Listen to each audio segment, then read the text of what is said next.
So we're going to get started today. Thank you for joining us. We have a new series that we're doing, and I'm excited about it. This is called Spiritual Wound Care. So everybody's had breakfast, right? Nobody's eating. We're drinking. We're not eating. We just have coffee. Okay, we're safe. So we're going to be talking a little bit about wounds today. This is a series if you know me, you know that I'm an idea person. I always have an idea about something. And I have about probably 20 or 30 unfinished books I've started on my computer. I always have a new one. But for the first time I was in a service a couple of weeks ago, and this is a subject God put on my heart, and he told me, write this Bible study. And so this is the first time I think he's ever told me to write something. Most of the time I just have the ideas. So that to me was a pretty good indication I should do it.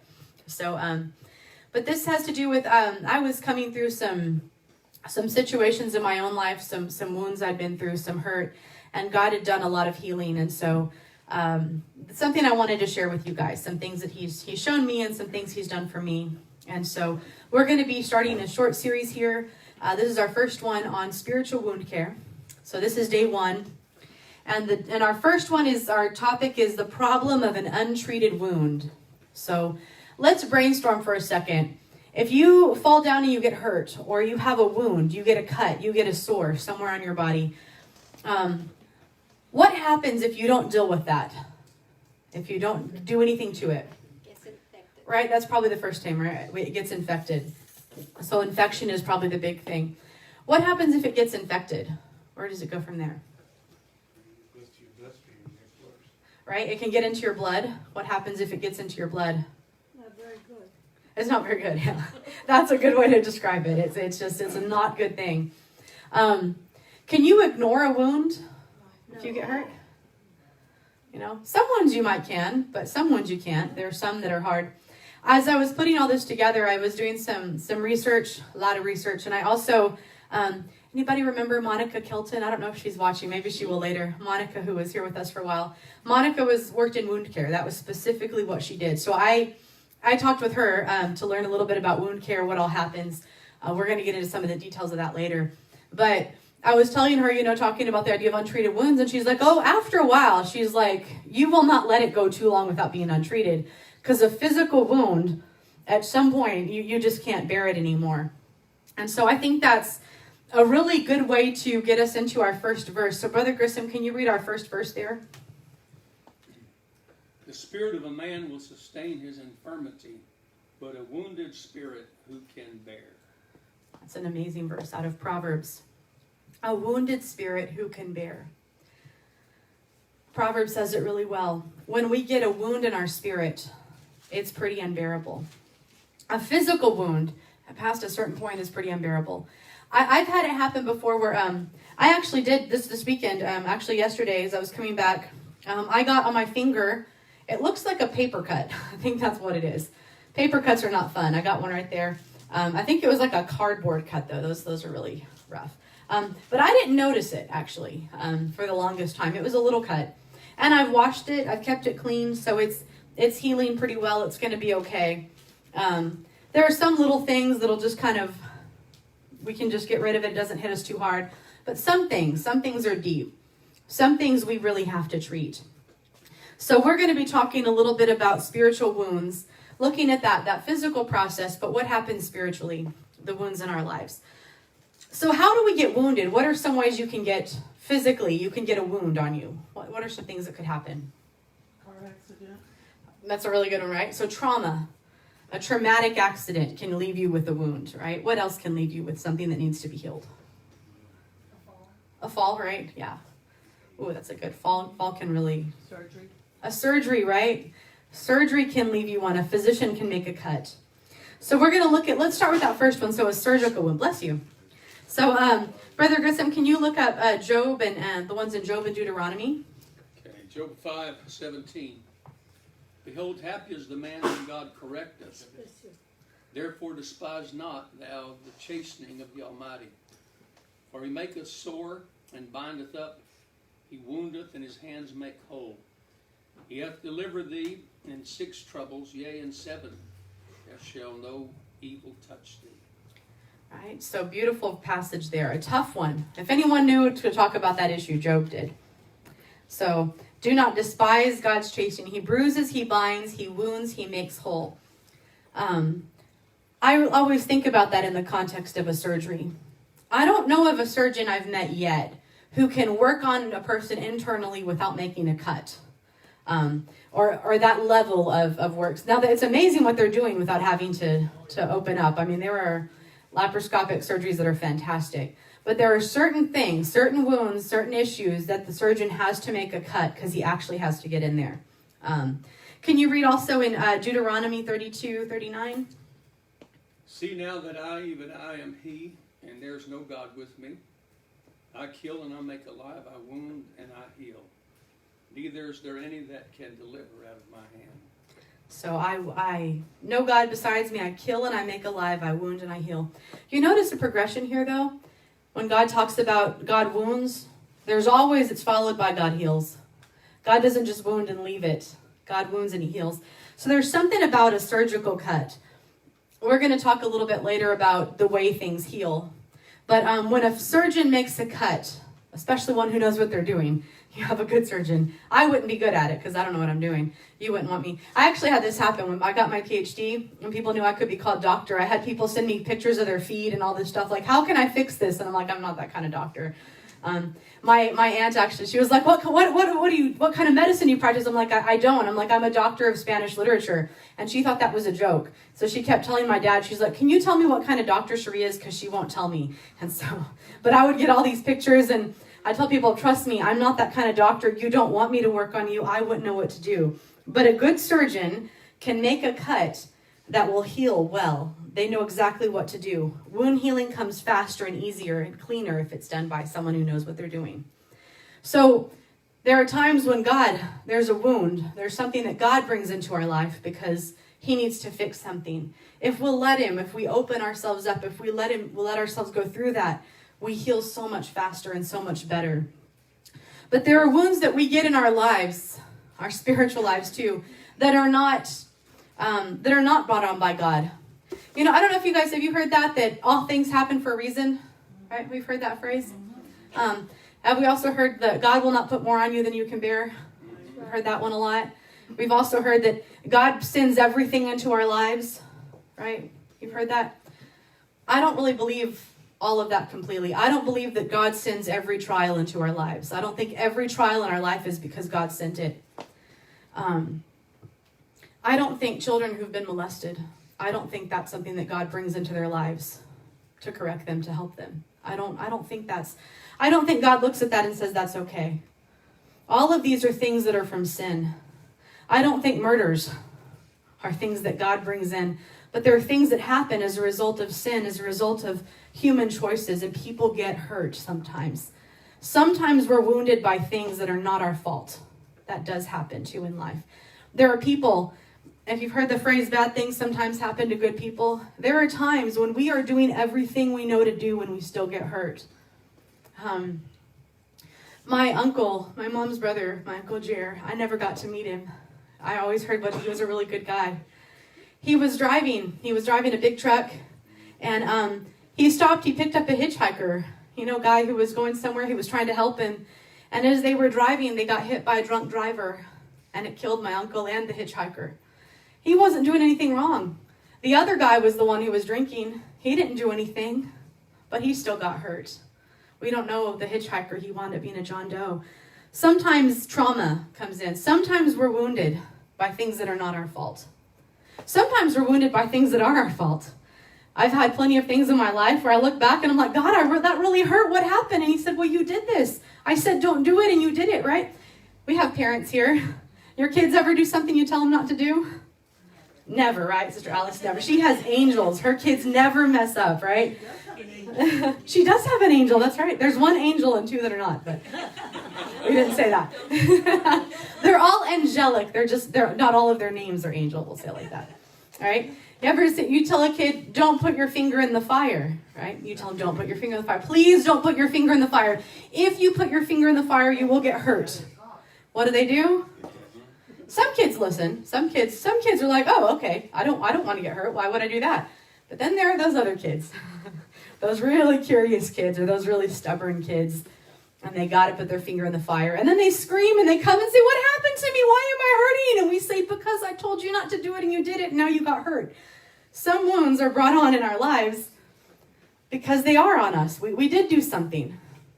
And so trauma can happen both of those ways. If we look at traumatic spiritual wounds, things we didn't see coming, things that came suddenly and hurt us. But there are some other wounds that can happen. Has anybody heard of a pressure ulcer? You heard of a pressure ulcer? This is something, you might have heard the phrase bed sore in some cases. So if a person is sitting in one position for a long time and there's pressure on one spot and that pressure doesn't ease up, it can eventually it can result in a wound, and eventually that wound can open up and that can become a sore. And so this is one thing you see a lot in people who are bedridden because, and then people sometimes with diabetes as well. This isn't a situation, they get them on their feet. So it's not meant to be a wound. It's not enough to hurt you. Lying on a bed is not going to probably cause you to get a big cut. But if you stay in the same position for too long, or if there's the same pressure applied over time, it can cause the skin to open. Or it can cause a wound that you don't even see. Has anybody ever known that to happen? Sometimes there are wounds in our lives that we can't even see. There's just pressure and pressure and pressure, and it keeps getting applied. And it keeps hurting, and we feel some pain, but it's not opened up. We don't quite get what's going on, but it's there. And there are pressures that are wounding us sometimes in life. So wounds can come from so many things. Sometimes it opens up, sometimes it doesn't. Have you ever known one of those people who, you say one little thing and it seems like they just explode? And you're like, where did that come from? You say, wow, those shoes are brown. And they say, what do you mean by that? You think, I didn't mean it. I was just making an observation. Where did that? I don't know why you're mad at me, right? Sometimes it's because there's been a pressure there. Maybe somebody's told them over and over, if you wear brown shoes, that's not good. Maybe you never know. This is a silly one, right? But there are things where sometimes you tell someone, wow, you're wearing blue today. And it really hurts them. Because there's been a pressure usually. There's something that's been hurting for a while. Sometimes it's not even what you said. It's just that there's been pressure. And that's the thing that opens it. Because the wound has been deep. I can tell you in my life, I've had wounds like that. Where people will make a little statement and it hurts. Not because of their statement, but because there's been pressure for so long. And it's been building up inside. Sometimes I'm not even aware of it. There are times where somebody will say something and I think, man, I reacted weird to that. Why did I react that way? And it lets me know, oh, there's something that's been hurting and I just didn't know it. So wounds happen in a lot of different ways. Brother Grissom, can you read in Isaiah chapter 1, verse 6? From the sole of the foot even to the head, there's no soundness in it, but wounds and bruises and putrefying sores. They have not been closed, neither bound up, neither mollified with ointment. So here we're looking at the situation with God's people. And he talks about what's going on. He says, when I look at you, we see from the entire thing, from the sole of the foot, even to the head, I see wounds. I see terrible wounds. And he says, they're wounds, bruises, putrefying sores. So kind of all things. Sometimes a bruise is something that hasn't really gotten too bad yet. But every level of it. And then this is the thing I think is the key. He says, they've not been bound or closed up or soothed with ointment. So it's not the fact that they're wounded that God's upset about. It's the fact that there's nothing that's been done to treat those wounds. Right? I don't know of a lot of us who have a horrific wound, who've done nothing to treat it. Sometimes we might not be aware of it. Sometimes we might be in denial. But once we know, we usually will do something. And God says the situation is so bad when I've looked at my people that there's wounds so horrible, but they've done nothing to fix them. And there's a problem when wounds are not treated. So the first problem, we talked about it earlier, with an untreated wound is that a wound gets infected, right, if we don't do anything about it. So infection, at its core, is basically just the invasion and growth of germs in the body. Anybody remember hearing about germs way back when? Oh, I remember in school, they were cute. They made cute little things, and then they made not so cute little things because then they realized we were getting attached to the cute things and they didn't want that to happen. So they made the germs look ugly and evil, so then we didn't want them. They tried to teach us. But infection can begin anywhere, and then it can spread. And that's always the thing we're worried about with infection, right? We don't want it to spread. You don't want it to be anywhere, but you really don't want it to spread. So basically, infection is what happens when we don't deal with a wound. When something gets into the wound that's not supposed to be there.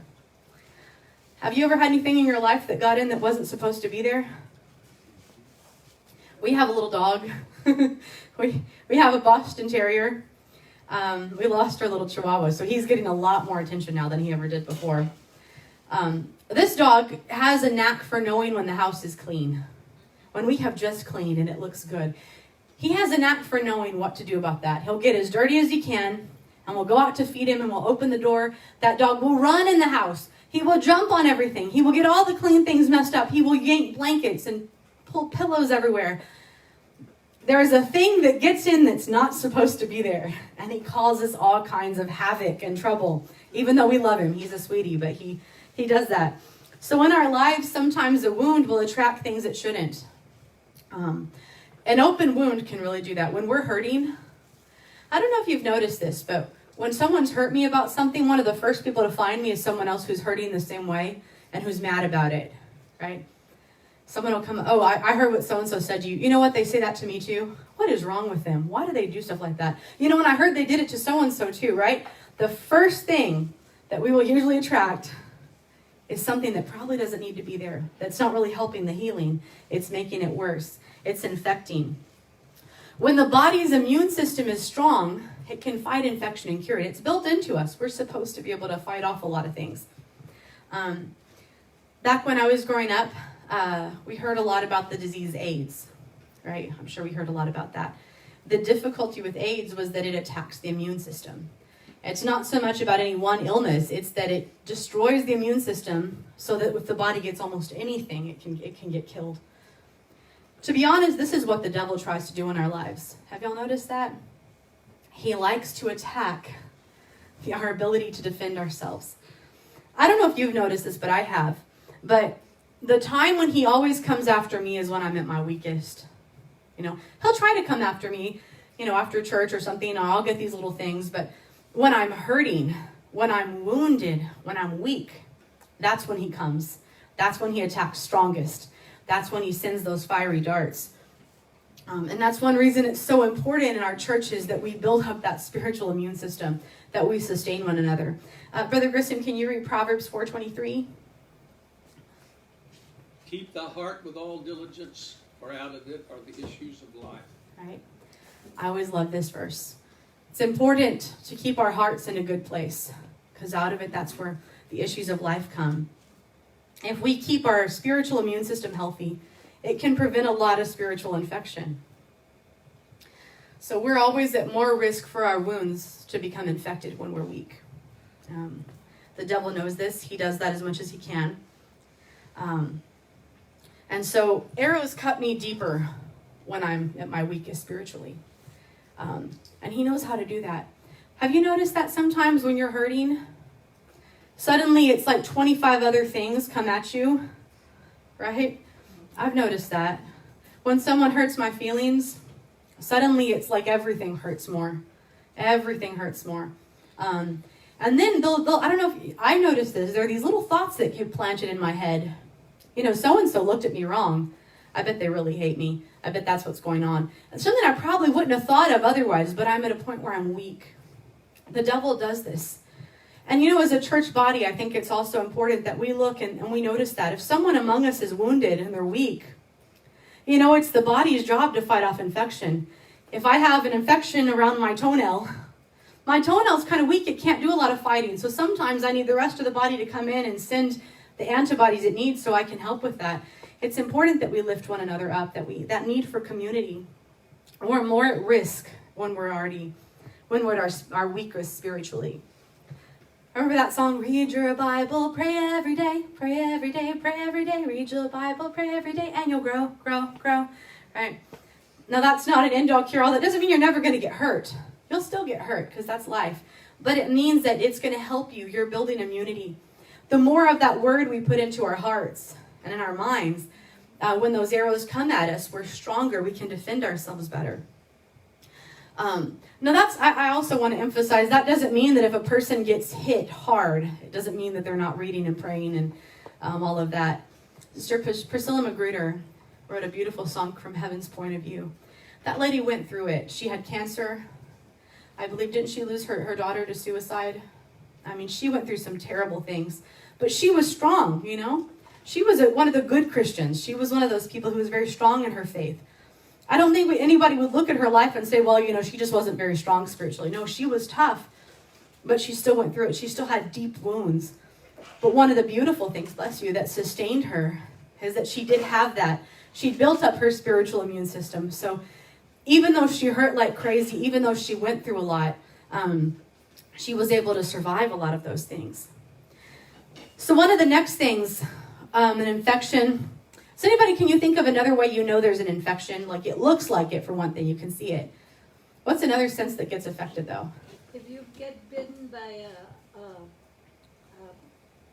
it could be a lot of insects. Because I went through that with my husband. He was bit and he didn't know by a brown recluse. Oh yeah. So he almost died because I was in Dallas because my daughter had just had to let her baby. And he was here by himself, and he would tell me, and I said, go to the doctor. No, I'm taking care of it. Well, if I hadn't gotten here right before Christmas, he would have died because the infection moved from one leg to the other leg, yeah, and nobody knew what it was. They couldn't find the problem until they called in. They called in a lot of doctors, and they just looked, and there was one colored man in those doctors that came in. He says, that's a brown recluse. Yeah. And nobody, you think so? I know it's a brown recluse, is what he said. Well, then my heart doctor went to see him. And he saw him, he says, he's pretty bad. And it went from one leg to the other leg. Yeah. So at that time, he couldn't even move. Yeah. Because that leg was just, pushed up back. And he says, I'm getting a specialist all the way from Monterrey, Mexico. So he got him that specialist, that doctor from over there, that he specialized in that. Well, he was the one that came and saw him and started giving him the medication he needed. But still, he needed to have a procedure done. Yeah. And the doctor never got there. Other doctor went in to do that procedure. And so I was there all day long waiting on that doctor. And I left about 8 o'clock. He says, go home. You're tired. Go home. As soon as I left to go back home, that doctor went in, and you know what he did with him? Threw a towel. He says, put it in your mouth. And he just took the knife and cut it off. Oh wow. So that was horrible. I went through a lot with him, but in all of this, the one that took care of him was the Lord. Yeah. Because there was a lot of pastors that went to see him in the hospital, and everybody prayed for him. We're praying for him from all over the valley. We knew a lot of pastors. Well, we were hearing some prayer on TV. So I put my hand right there on him and on the radio, on the TV. And he could tell, and so did I, that God did a miracle because his leg was so hard that,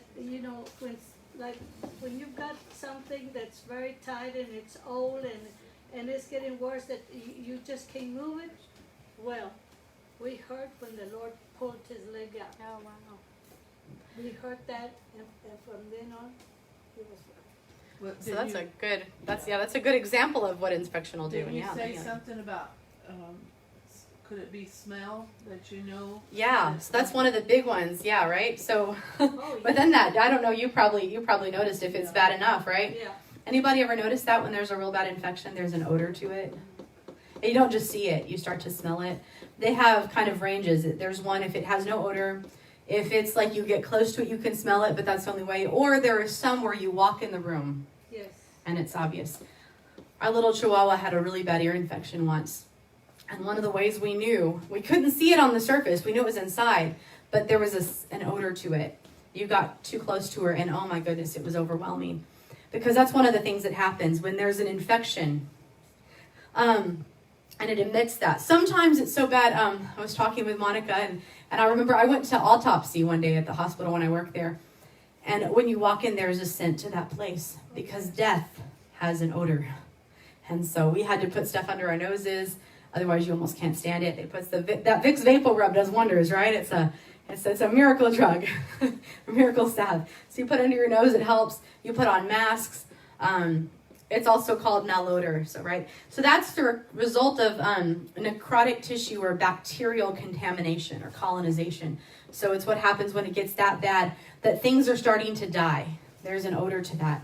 And so we talked about that once a while back when we were looking at the prayer in the tabernacle, how the altar of incense, there was a certain type of incense that was brought in. It was for worship because there was a sweet smell to worship. There's a beautiful scent to worship. But there are times when those wounds, if they're untreated, that scent can cover the beautiful scent of worship. It can cover that. Where when we approach, that's all people notice. The worship isn't what's evident right away. It's that wound. It's the pain. Some of the hatred and bitterness that go with that. So untreated wounds fester and they can drown out that aroma. The next thing, untreated wounds, when that infection spreads, it can cause spiritual neuropathy. Has anybody ever heard of neuropathy? Especially if you've heard of diabetes, right? It's a big thing that goes with that. It smells bad. So it does too, right? It's that with that same odor, that infectious odor. So when it spreads into the nerves and attacks them, that's what happens. So one of the ways we know about it, it has sensations like tingling and numbness, can cause pain, muscle weakness. It can affect just one nerve or a group of nerves, or it can spread everywhere. It can be peripheral neuropathy. It can go all over the place. So one of the things, it's like being on pins and needles. So an untreated wound in our lives, an untreated spiritual wound when we're hurting inside spiritually, we can be on pins and needles. Have you ever seen that happen, or you know someone like that? It's like everything you say, they get offended, they get hurt. Oh, everything hurts.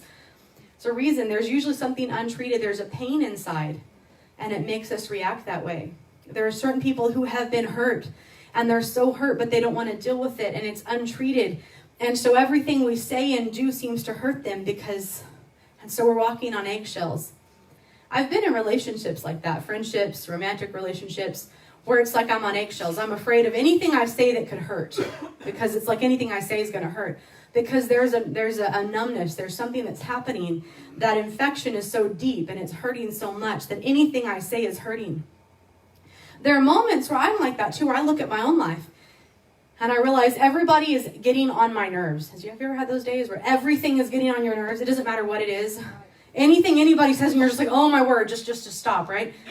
That's when I look at myself and I examine and I'm thinking, this is not me. I'm not like that. What's causing this? There's a reason. Brother Grissom has talked about this sometimes, that he'll be real grumpy or something and my mom will say, have you eaten today? And he'll realize I'm hungry, right? That's a temperament. But sometimes eating and sleeping does not fix it. Sometimes I wake up and I'm still that way. And I realize in those moments there's something deeper at work here. There's a hurt inside.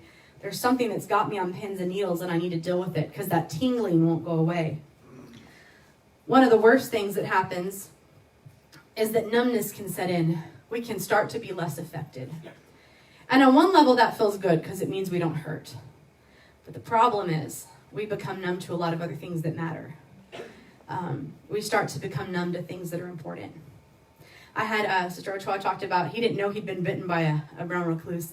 I had a patient once I went to go see. It was fascinating. This guy was in his 80s, had never been to a doctor in his life, hospital, anything. He was a vaquero. He worked out in Mexico on a ranch. He'd never been to a doctor. He just, was one of those, if he got hurt, just rub some dirt on it kind of guys.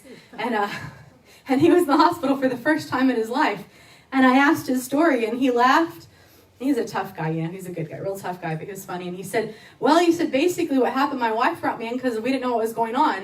And the doctors found out while he was out working with the cows, he took off his boots. And I don't know if it was a spider or a scorpion, but something crawled in his boot. And when he put it back on, that thing bit him and it poisoned him. But he didn't know because he had diabetes. But he didn't know he had diabetes because he'd never been to a doctor. And it had already affected his feet and they were numb, so he couldn't feel any pain. So he didn't know he'd been poisoned. So he went for a while And his wife noticed he wasn't eating. She started to see stuff going on. And finally she convinced him, we've got to go to the doctor. He left it untreated for a while because he didn't go to doctors. That wasn't what he did.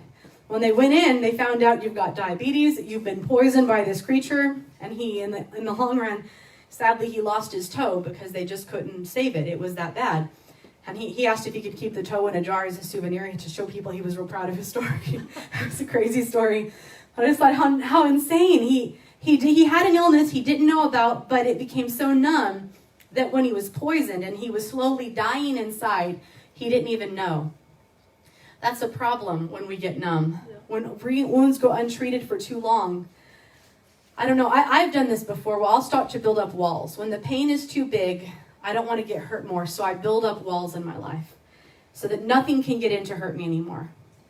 Some of you might know that. Some people don't do that, but some do. I've always been one of those. I build up the walls because I want to be tough. I don't want to get hurt.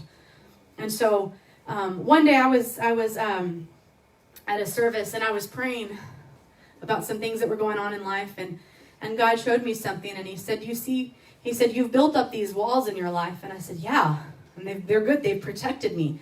And I kind of saw myself like I was in a castle fortress. And he said, the problem is, he said, you've kept out the pain. He's like, but you've kept out the joy. And you've kept out love, and you've kept out peace, and you've kept out me even. He said, there are areas of your life I've been trying to get into, but you built the wall so you could be numb, and I can't get in there either. And that was hard. Because I said, what do I do? And he said, you need to start taking it down. You need to trust me to be your wall. You need to trust me to be your shield. And every brick I would take away from that, it hurt. Because I'd been numb, and I wanted to be numb, because it meant I didn't have to hurt anymore. But the pain, the numbness kept out pain, but it kept out everything good in life as well.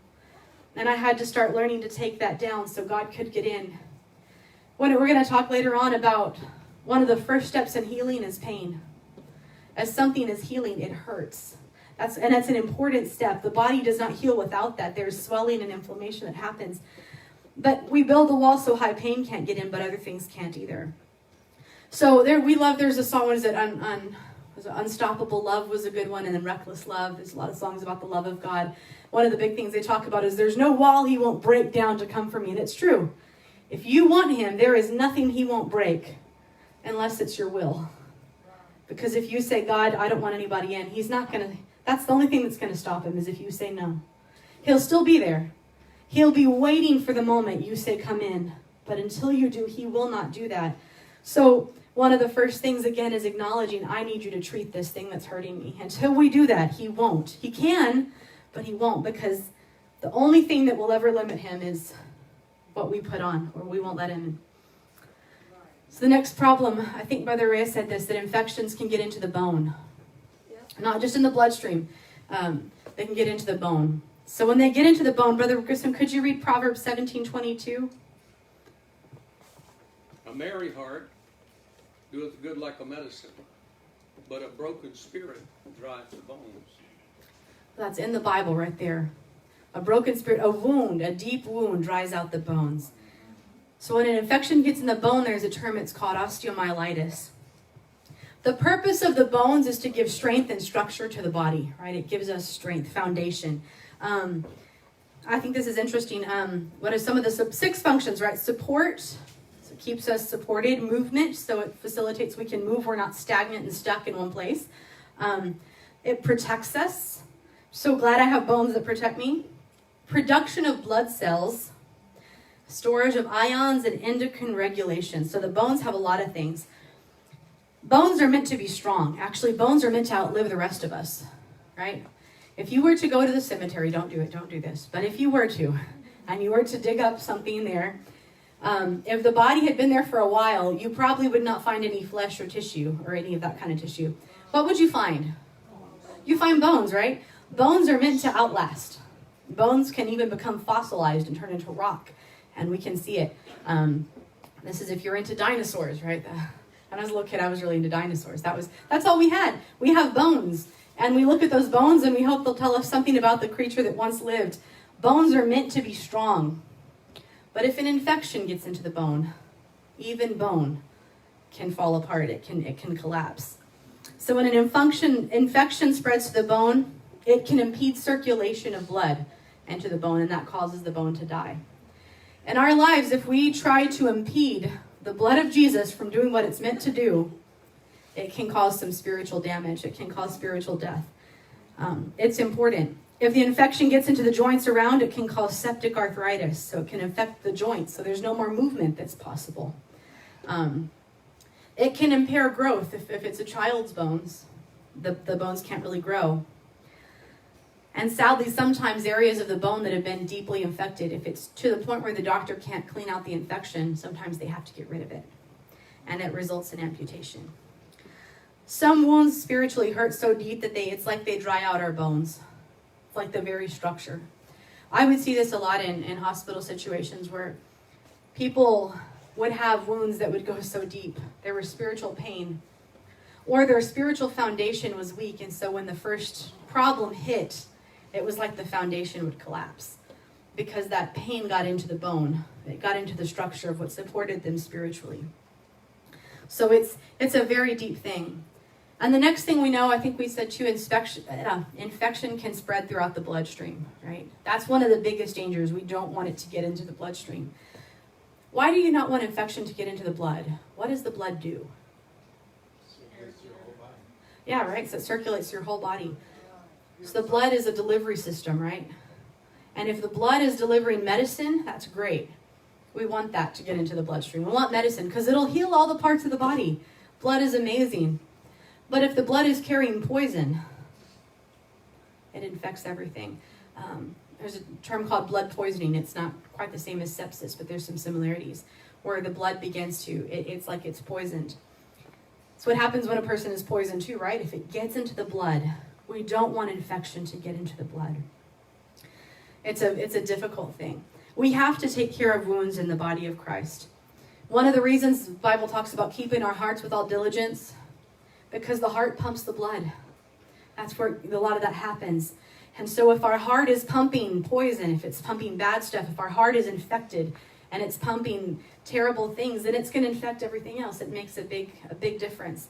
When my heart is wounded, when my heart is carrying bitterness and hatred and hurt, it can hurt a lot of other parts of me. It's the life of the flesh is in the blood. Even a small amount can do that. Can we look at Genesis 4:23 from the Old Testament? And Lamech said unto his wives, Adah and Zillah, Hear my voice, you wives of Lamech. Hearken unto my speech, for I have slain a man to my wounding and a young man to my hurt. So we see Lamech, one of the first ones, right? I always wanted to do something about the tale of two Lamechs, because there's the one and there is Noah's father, right? There's Lamech. It's one of the old stories in Genesis where God talks about just before the flood comes to destroy the world, he gives this example as this is what the world has come to. So Lamech tells his wives, as a pride, it's like a song. He's proud of this, and he says, this guy hurt me, so I killed him. Yeah. And I'm proud of myself. How awesome am I? That guy hurt me, so I killed him. This is the problem when our heart is not kept. When the wound is so deep and it's not treated, when we don't deal with the spiritual wounds in our lives, hurting people hurt people. Have you heard that phrase? That's a phrase I listen to and I tell myself a lot. Hurting people hurt people. When we're hurting, that's one of the biggest things. And when we let that pain spread and when we nurse it and we don't deal with it and we don't take it to God, or sometimes we do, but we take it back before he's done helping us with it. This is one of the troubles. We get to that point where we want to kill someone for wounding us. Like, you did this to me, I'm going to give you 25 times as bad. That's where revenge comes from, because it hurts and there's pain. And so he says, this guy hurt me, so I killed him. I took him out. That was what I did. And this is the problem, because infection, when it gets that bad, that's our next problem, is that infection can cause the body to turn on itself. That's in a sense what cancer is, isn't it? It's where the body, all these immunities it has, is things that it has to fight off disease. It says, I'm confused, so I'm just going to kill myself. I'm going to fight against everything that's keeping me alive while I'm trying to fight against the things that would hurt me. So if infection is not treated, it can burrow deep into the tissues in the skin and cause cellulitis, which can eventually develop into sepsis. In some very rare cases, an infection can result in something called necrotizing fasciitis. That's a fun word, which is also known as flesh-eating disease, where the infection starts to eat its own skin. It starts to destroy itself that way. Sepsis is what happens. It's the extreme reaction to infection. So when the infection is so bad, the body doesn't know what to do anymore. It goes into sepsis. And it's when an infection triggers a chain reaction.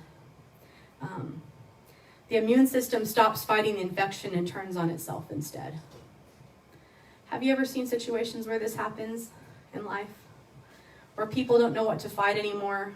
They're hurting so much they start to turn on each other. I've seen this in families sometimes, where I've seen, especially after the loss of a child. That's one of the hardest things parents can go through. And I've seen after that loss, the parents will turn on each other sometimes. It's not because they hate each other, but it's because each one is hurting so much they don't know what to do. And so that family organism turns on itself and it starts to destroy itself. Churches, this can happen too. We never want to see that happen, but sometimes the wounds can be so deep if we don't treat them, if we don't take them to Him. Churches can turn on themselves. Friends can turn on themselves. People can turn on each other. And it can destroy the body. It can destroy all of the vital organs. So untreated wound damage can become permanent. It's a difficulty. It's a difficult thing. So within all that, that's the difficult thing when we don't treat it. This is why we have to deal with things. I was always one of those people. I like to deny when I was hurting. You know, was it sticks and stones may break my bones, but words will never hurt me? Anybody ever say that? I've heard it. I've said it. That's one of the biggest lies. You know what that is? That's saying, I'm not going to treat this wound. I got hurt, but I'm just going to forget about it. It's like there is a wound on my leg, a gash, and it's bleeding. And now it's to the point of putrefaction. There's an odor, and I'm saying, nope, not dealing with it. It's not really there. It's all in my imagination. You know, one of the things sepsis causes is hallucinations. It starts to think, nope, that's not really what's going on. I'm in my own world. I can't see it. All right, the Bible talks about this too, right? That you want to, before you remove the splinter from your brother's eye, get rid of the 2x4 that's sticking out of your own eye. There's a reason for that. Because untreated wounds, if we don't deal with them, sometimes we don't see everything. We're not clear. That was always my method, though, was like, I'm not really hurting. I'm good. I'm okay. People are like, are you okay? I'm fine, right? It's that big thing in relationships, right? She hasn't talked to you for about 3 hours, and you're like, honey, are you okay? She's like, I'm fine, right? Don't trust that. She's not fine. She's never fine, right? Not in that situation. But that's the ultimate, right? Not dealing with the wound. And these things can fester. And that's a difficulty. So sometimes the first thing is to realize I've got something that I've got to deal with. I need to treat this. I cannot let it do this. I had when I was working with a music team at a church once, I learned that the devil's greatest attack was that he would come after me right before church. And somebody would say something to hurt my feelings. I could almost guarantee you, right before a good service, somebody would come and hurt my feelings. I got to where I depended on it. So I'd almost get excited. I see a person coming, I'm like, they're going to hurt me. Ooh, this means a good service because he's attacking me. And after a while, he found out that when I wasn't getting hurt over those, I would let the pain hit, and then I would take it to God, and I'd say, God, I know you've got stuff for us because somebody just hurt me. Let's deal with this right now so we can have the service that the outpouring that you have. He learned after a while hitting me wasn't hurting so much, so he'd go after members of the music team. And there was one girl who'd been hurt a lot. She'd been put down a lot in her life, and she came to me one day, and we had a choir song, and she said, I can't do this song today because so-and-so said this, and it really hurt my feelings. And normally, I would be like, you know what, okay, I understand. You can sit out for a second. But something in me rose up that day, and I said, no. And I said, this is a thing that I've seen happen over and over, and I said, this is an area of pain that has hindered you for too long. I was like, this is a thing, the devil has been coming after you about this for too long. And I was like, tonight, we're going to take a stand. And I was like, he's not going to do this anymore. And so I said, what I want you to do, it was a song about victory, of all the things, right? About victory over denial and accusations and lies and all the stuff that the devil throws at us. And I said, I want you to get up tonight. I said, I don't know, however you're feeling. If you start out crying, start out crying. I was like, but in this song, I want you to speak to that. And I was like, tonight, we're going to get victory over this. We're not going to let this keep hurting you. And you know what? I was so proud of her because she did just that. She got up and she sang. And I watched as the beginning, she was hurting and she was crying. But as she went through that song and she began to say those words, I saw strength come. Because, now that didn't mean that everything just went away, but it meant she was at a point where she said, I'm recognizing that this is a wound that has gone untreated for too long, and I'm going to give it to God, and I'm going to see what he's going to do with it. Because I know that he can treat what I can't. She tried it on her own. She tried it by talking to the person. She tried it by going off by herself and crying. She tried it by isolating herself from the group. Because what's one of the first things we do right when we're hurting is we want to isolate. Right? We want to leave. We want to get away from people. That's not always a good thing, right? Because that's where a lot of those attacks can come. So if we get in the body. And so that's what and so she said, I'm going to stand up. So one of the beautiful things, we started out talking about Isaiah 1, I think it was 1 and 6, where God says, this is what I see when I look at my people. I see wounds. I see from the head to the toe, wounds that have been untreated. But if we look a little further, Isaiah 1:18, one of my favorite passages, what does that one say? Come now and let us reason together, saith the Lord. If your sins be as scarlet, they shall be white as snow. Though they be red like crimson, they shall be as wool. It's a beautiful promise here. He says, this is what I see, but I'm inviting you, come. Let's reason.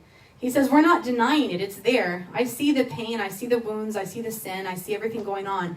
But bring it to me, because if you will, then we can deal with this. That's the danger of an untreated wound. God says grief and wounds are always before him, but they've done nothing to deal with it. They're just letting it get worse. A little later on in Jeremiah, we won't read that one right now, but he talks about that too. And he says, oppression is all around her, and she's welled up with wickedness. Before me continually are grief and wounds. And so he says, deal with it. Don't just let it keep staying there. Work through it. That's one of the dangers of this. I want to end with the last story we've heard a lot, probably. This is one of the ones we tell our kids. The story of the Good Samaritan. Anybody heard that story? Remember that one? I always loved that story. That was the do-gooder story, right? That's the one we tell kids about, care about other people. But if you remember the story, what happens to the guy? He's on the road, he's walking, what happens to him? He gets wounded, right? He gets attacked. Things are stolen from him and he gets wounded. I don't know about you, but a lot of times, I'm pretty good at denying that I'm in pain. My first thought would be, oh my word, they took all my money. What am I going to do? How am I going to survive? But he got wounded. And so the Samaritan, we know the other guys come along, they ignore him. The Samaritan comes along to help him. What is the first thing the Samaritan does? Where does he take him? The inn. An inn, right? And what's the first thing he does when he gets to the inn? He takes care of the wounds, right? He doesn't give him money. He doesn't restore his camels or horses or whatever he had. He takes care of the wounds. I don't know about you, but sometimes when I'm praying, I'm going to God and I'm saying, God, I've been so hurt. I need this in my life, and I need this in my life, and I need this. And God's saying, I could give you that, but what good is it going to do if you don't let me take care of the wounds? If you're still hurting, none of that's going to help. I've worked a lot in singles ministry, and it's a ministry I love. And I have known people, I've had people who say, I don't ever want to get involved in that because it's a bunch of desperate people who are just desperate to get married. And I've met a few, but for the most part, I've met people who are not desperate. And part of it, Sister Carter once said, but isn't that a perfect place for them to be, somewhere where they can get healed if they're hurting in that way? But I've known people who, they jump out of one relationship and they jump right into another one. Right? Why do people do that? There's something that hurts, isn't it? And sometimes if they don't have to deal with it, if they can jump into the next thing, then they don't have to deal with the pain. Because when they're left alone, all of the hurt comes home to roost. I've known situations where someone has been deeply wounded. You hear this a lot where it's the ultimate fiction story where someone they love has been murdered. And what is the result of that story? What does that person try to do? You killed my loved one, so what do I do? I go and I seek revenge, right? It's the ultimate revenge story. So sometimes they're like, you killed my loved one, I come after you. Sometimes it's like, I'm going to get you in jail. Whatever it is, I want justice. And they think if I can just get justice, I won't hurt anymore.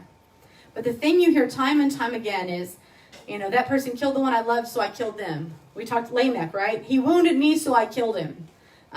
Or we hear that happened and then they got put away, they got put in jail.